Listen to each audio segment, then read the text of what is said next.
Yo do'stlar, siz eng mashhur Real MMA kanaldasiz. Bu kanalda so'nggi MMA va boks yangiliklari birinchilardan bo'lib sizlarga uzatilinadi. Obuna bo'lib qo'yishni unutmang. Biz boshladik.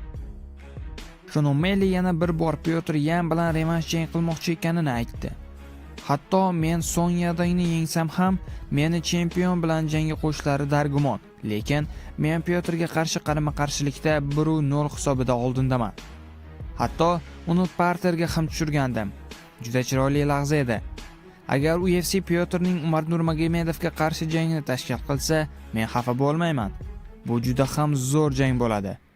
Ammo navbatdagi g'alabamdan keyin bizning vazn toifamizda bizning Pyotr bilan revanshimizdan ham balandroq jang bo'lmaydi.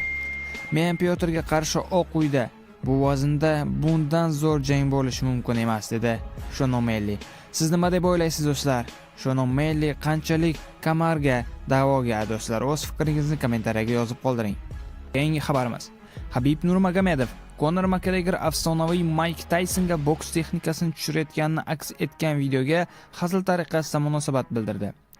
Menga yana qanday kurashishni ham ko'rsatib qo'y Conor, deb yozdi.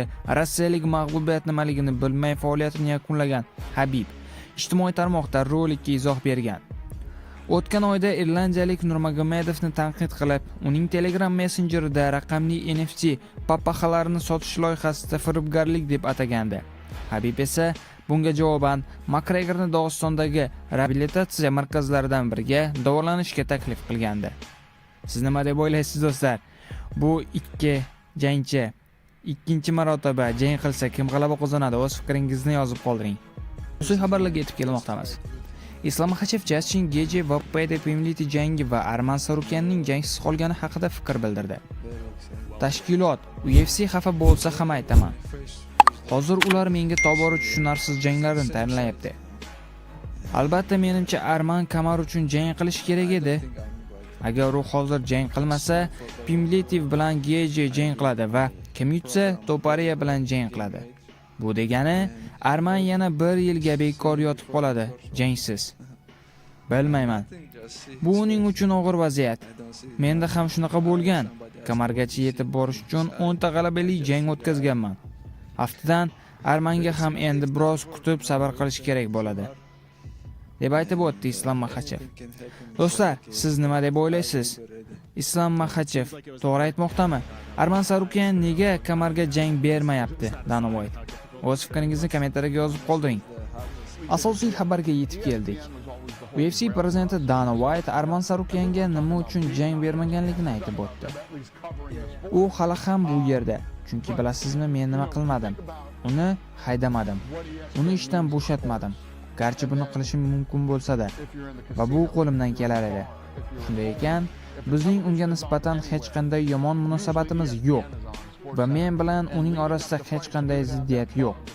Arman mujik va u o'zi biladi hammasi qanday bo'lganini, sahna ortida nima sodir bo'lganini. U buni biladi. Biz hammamiz bilamiz. Men bularni hech qachon ommaga aytmayman, chunki siz jurnalistlar kampirlar kabi nima bo'lsa bo'lsin muhokama qilib g'iybat olishga urinaverasizlar.